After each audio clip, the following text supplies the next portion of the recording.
So without further ado, can I now invite Tyrell to come and speak to us about how he built his online empire? I've got a couple of pointers here to give to Tyrell and what he's going to go through. Just on like what does he do, how he got started.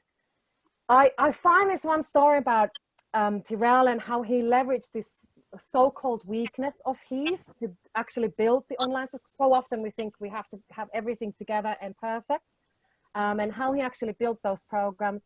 How also just a couple of tips on how he used Facebook and Messenger. He's a wizard on using Messenger. And then just a final tip, you know, all of that kind of coming together with, okay, what does that mean in terms of the mindset of scaling online? So no pressure. That's literally like a day's content, but you know, carry on. I really look forward to hearing from this. Thanks for joining us tonight, Tyrell, to share your story. Thank you for having me, Suzanne. And thanks to everyone that made, you know, sacrifice the time to be on, you know, this call. I believe, you know, mastermind calls are so powerful. And the more I started to get around and knock heads with like-minded people is the more I grew. So just give yourselves a round of applause for being here tonight, because believe me, like, you don't even understand the power of just being on these calls. But basically, my name's Tyrell Wilson, from Birmingham, United Kingdom. Basically grew up in a poor area, grew up in gangs, you know, just in a very deprived area where, you know, the statistics would have, you know, how our environment deals with us. There's only two ways: it's either dead or in prison. And believe me, like, I made a lot of mistakes growing up, not understanding why. And then it got to a stage in my life where literally I was almost in a life or death situation. And it's that moment I woke up and decided I can no longer do that no more. And it's not long after that, my actual nan told me about this woman named Suzanne who does, you know, online business and so forth. And she brought me to this event where it was in Albury. And basically from there, sat down, I was trying to feel out Suzanne. I knew a bit about online marketing, and I was literally like, a bit sketchy. But literally, she delivered, and then we got to speaking after. I think I ended up signing up for a program, right?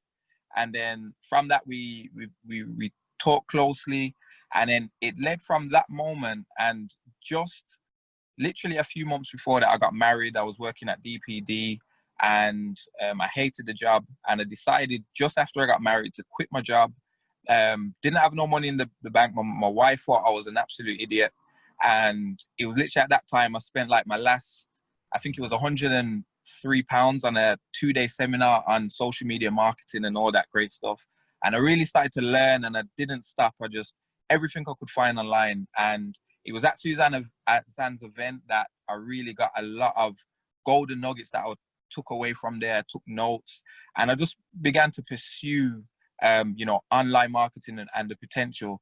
And then not long after that, like, cause I'm an introvert, so I'm a very to myself person. Like, it's hard for me to speak in front of people and so forth. And I remember Suzanne give me this challenge to do a video every day, speak in the video every day, get used to speaking on video. And it was really hard. And some days I'd be up in my dressing gown with dribble on it, and I'm speaking in the video and I'm just talking gibberish, playing them back like, what the heck are you doing? And literally, I didn't know that that was my training ground that was training me to then be able to, a year later and still now, you know, speak at events or speak on online webinars or on courses that I have, or mastermind events that I put on to a lot of my students across the world, you know, all over the world. And it's actually insane now, just knowing that it all started from that one discussion where Suzanne challenged me. But fast forward a bit later, at the time I didn't really have the cash, but I came across an online masterclass just about growing your tribe, your community, creating an online course. I decided to then, you know, take out my credit card and pay for this $97 program. But I had in my mindset that I was going to make sure I made my money back. That was just literally in my mind. Like, I burnt every other bridge. And from there, that exact program made me, within my first year, I think it was just shy of K, and it continued to grow. And that was me creating online courses, people from all over the world buying my courses online, growing my own Facebook group, which is now just over 5K members. Literally, like, I used to do lives in there with literally one person watching online, and it was very disheartening at the time, but you have to start somewhere. So from there, I was able to grow an online agency. I now service local businesses, not only just in the UK, in the US, Australia, basically running their advertisements through social media. I've been able to grow that business and actually automate a lot of it now. And now I do a lot of consulting and do a lot of masterminds and charge a lot for my mentorships. And that's literally been a journey that took place from just making that decision to invest in myself. And I believe everyone on this call today, even if you invest, you know, £10 in yourself, you will be able to reap a reward from it. Because like I said, we're in an information age now. Information's flying across the internet at speeds we can not even understand. And this is why it's the perfect time to get online, to create information programs that other people can benefit from. So basically, I literally leveraged the weakness that I had being an introvert and changed it in a total opposite direction to growing a business. So basically, in a nutshell, what I wanted to just speak on, just as you was talking, Suzanne, about progressive product ladders, you also have something called a value ladder. Now, that works hand in hand with your product ladder, because you should always have different tiers in your products, because you have to understand you're going to be catering and servicing people who are at the beginner stage, who don't have a clue about the concepts or the type of niche that you bring into them. You're going to have people who know a bit but want to kind of advance, and then you're going to have people who have reached a successful place but now they need to really dive deep into it. So you always want to have a program that's focused on surface level, then that goes in a bit more depth, and then in deeper depth, because you have to understand how we consume information as well. There's different ways we consume it. And if I was to now get someone who's never grown a business and train them not just on how to build an online business, branding, building systems behind it, removing themselves from a business so that now that they can scale, so now they're not actually the hindrance to their business, I wouldn't be able to do it all in one program, because we'll be here till God knows when. So you have to understand, you have to break down your knowledge into bite-sized pieces so that someone who doesn't have a clue of how to actually go from A to B, you're going to give them the actual steps. And then when they get to B, you're able to get them to C, to D, to E. And literally through product tiers, you know, you can start as little, I was doing like lead magnets. So not only did I have my Facebook group, but I would create like little cheat sheets on a specific, you know, a specific concept or topic, trying to get them to understand, like, here's how to build your business, or here's how to prospect to get clients for your business. And I'm basically giving them a roadmap and walking them through it. Now, I'm giving this away for free. That's bringing them into my world. Then I can get them to join my Facebook groups. I can get them on my email listing and so forth. And then that's how I'm able to upsell them onto other programs. Because you have to understand, people buy emotionally and logically. So just as Suzanne was talking about copywriting, and I feel like you've challenged me tonight, Suzanne, to kind of condense everything in 10 minutes, because I could literally go so many different places. But copywriting is a key part of your marketing, because you have to understand your ideal audience. You need to be able to get into their head. You need to know them like the back of your hand. So research is important, understanding who you're servicing, what they like to do in their spare time, you know, their desires, you know, their fears, all these things. Because with copywriting, you're crafting together a message that's going to not only speak to them emotionally, but logically. So you have to understand, you're basically painting in their head a picture of how you're going to take them from here down the yellow brick road into the promised land. And you have to make sure that you can communicate your message on an emotional level as well. Because for me, I have kids, I have a wife. So for me, I don't want to build a business that's now going to hinder me from spending more time with my family. So now you want to make sure that you have a solution that can solve my problem. So you're going to now speak to me and get a message across that's basically going to deal with my fears, which I don't want to be, you know, in a 9 to 5 or stuck in a 9 to 9 or a 9 to 12. But basically, you're going to create me basically a course, a program that's going to enable me to be able to free myself from a business to have more time to spare with my family. So that's my desire. So as long as you can communicate that message through copywriting, you can be able to sell me. It's all about selling. And that's one of the key things. So the product ladder is very important because you're going to be servicing people on a beginner's level, an advanced, and an expert level. And as long as you have your tiers, I bought a program at 97. I'm now going on to spending, you know, 8 to 10 sometimes K on masterminds. I'm currently in a 6-month one where it's enabling me now to automate and do a lot more in business. And I believe I couldn't get to that stage and spend money on a 10K if I didn't first start on a beginner level and start at 97 and start to get the general concept of and the foundation of what I was, you know, pursuing. So when creating your courses, just think of that journey of someone like me who hasn't come across this before, doesn't know much about it. How are you going to now break down in a program that I'll be able to consume, whether it's at, you know, 97 or if it's at 17 pounds? How are you going to make me consume this in a way that it's not going to bombard my brain, it's not going to confuse me, but it's enough to basically make me understand and then be able to want to learn more? Because that's what you in that's basically your whole, you know, that's the whole key. You want to make them, you want to entice them enough that they want to learn more.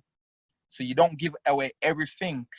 Not that you're trying to hold back, but for their own good, because you've got something called analysis paralysis. So you want to make sure that you give them enough that's going to help them, benefit them, but that's not going to bombard them and confuse them and get them stuck. So also just listening to the call, I know Suzanne, you was talking about, you know, taking action and so forth. And one of the biggest killers that you'll face in business is if you spend too much time trying to perfect. So always go for imperfect action. Always take action before you actually fully understand. Reason being, you're going to always hit different walls, different challenges. You're going to get negative feedback. Maybe this program, maybe this launch didn't go well. How can I do better? So you're going to continuously be tweaking and pivoting to enable you to basically, you know, get down that road that you're trying to get down past all those walls that you just basically hit.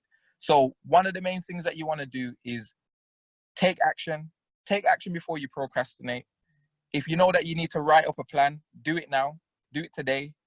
If you know that you need to launch by next week, make sure that you're doing things daily that you launch by next week. Because the minute that you try to perfect is the minute that you're going to lose a grip on the momentum that you're trying to build.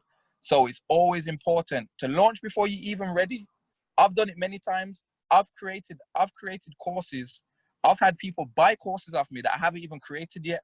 And week by week, I'm taking them through and then I'm asking for their feedback. How did you find this week? And I'm tweaking it.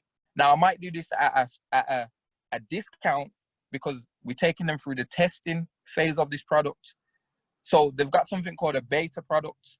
So you can actually not have a product and actually be creating it as you go along, each module by module. So I've done it and I've made over 10 grand off just doing that. This is people paying me for a program that I haven't actually fully built out yet, but they've helped me and give me feedback that now I can make the product better. So it wasn't perfect to start off. I done imperfect action on the product, but because now I've got people in it, it's pushing me to have to continuously create the product that when it's finished, I can get feedback and then tweak it and make it better. So that's one thing I want to leave with you. It's just speed to execution. You want to make sure that you just constantly execute. And if Suzanne says, look, you know, jump, just jump. not, you know, but you know what I mean? But if Suzanne says, look, you need to get this launched by next week, get it launched by next week, even if you don't feel ready.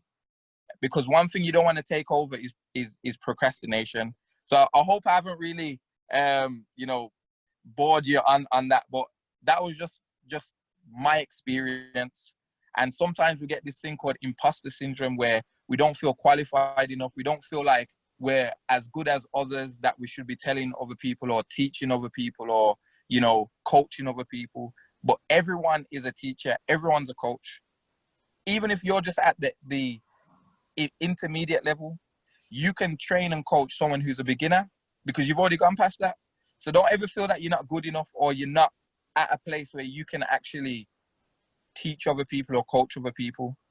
And that's one thing that I wanted to leave with you. Now, the whole Facebook and Messenger, I could be here all day going over it, but it's where you need to be at. It is where you need to be at. Facebook, we're dealing with over 2 points. I don't even know. It's climbed up so much, but we're dealing with 2 billion plus monthly users on a platform that literally, I made my first 50K literally from a Facebook group that I grew all organically.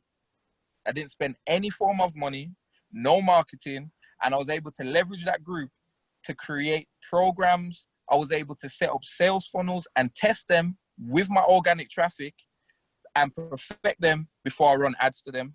So there's loads of ways that you can test. There's loads of ways you can tweak as you go along, but don't think that you have to have a perfect program straight off the gate, because sometimes you're going to launch it. Some of the students might not get the best results. So you have to go back to the drawing board. How can it improve my customer journey? How can it improve how they're consuming my information? How can I simplify it? How can I condense it down that they can understand it and they're getting results? Because if they can get results on your smallest tier product, that means they'll be ready for your intermediate. That means once they go through the intermediate, they'll be ready for your expert. One of my mentorships is 5K. I didn't ever think in whole entire being, I would able to be charging that and people would actually trust me enough to invest, pull out their credit card and buy that from me. But believe me, they will do the same for you because everyone's an expert in their own field. But it starts with structure. What can you cater to a beginner's level? What can you cater to an intermediate? Then what can you cater to an expert level? Because for me, I had to go through beginner, I had to go through intermediate. And at every different level, you're going to meet new challenges that are going to need different solutions. So as long as you can provide the solution to that problem, you'll always be winning. You'll be able to scale your business a lot more.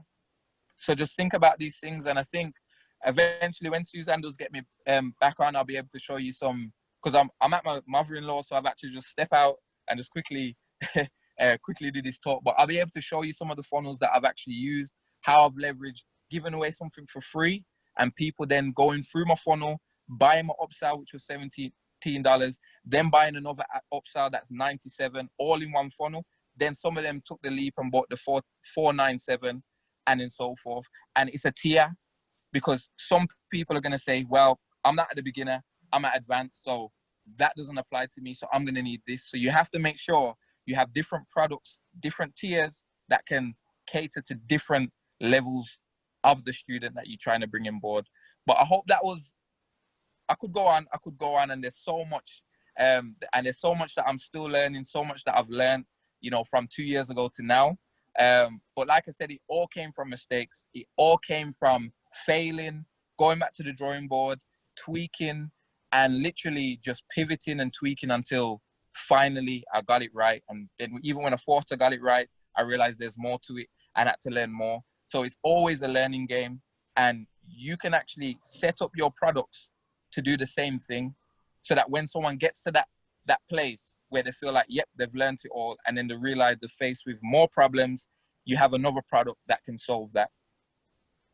So that is all I actually have at the minute. Because like I said, I don't want to take up all the mastermind, but like I said, everyone's an expert.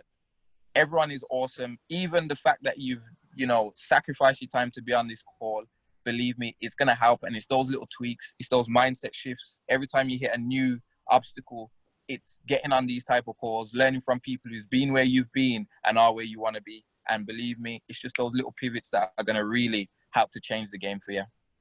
So thank you for all listening to me. I hope no one isn't sleeping.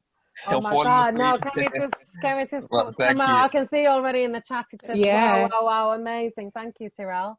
Oh my very No God, problem. impressive. you can all see why how I've learned so much from Tyrell. And you know, when already from the first moment when I met Tyrell, he has an abundance of knowledge.